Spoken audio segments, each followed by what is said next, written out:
नमस्कार मित्रांनो, ब्लॉगमध्ये स्वागत आहे. शेतकरी ब्लॉगमध्ये पाहू शकता असं ओझे बांधून आपण सोयाबीन वाहत आहे मित्रांनो. कारण एका ठिकाणी गोळा करायचं आपल्याला, असं मोठं मोठं ओझं घेऊन थोडं लांब आपण नेत आहे. म्हणून आपल्याला असे ओझं बांधून घेऊन द्यावं लागते, कारण बैलगाडीकडे येऊ शकत नाही.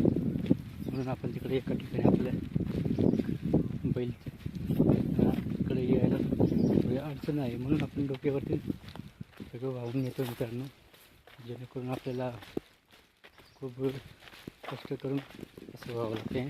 नाल्यातून जावं लागतं मित्रांनो. पाहू शकत नाही, नाल्यात पाऊस होता, नाल्याला पाणी चालू आहे आणि अशा पद्धतीने आपल्याला जावं लागतं मित्रांनो. कारण की एका ठिकाणी गोळा करून त्याला ठेवावं लागेल, परत झाकून ठेवावं लागेल मित्रांनो. असं आपलं काम चालू आहे मित्रांनो. व्हिडिओ आवडला लाईक शेअर करून चॅनल सबस्क्राईब करा. जय जवान जय किसान मित्रांनो.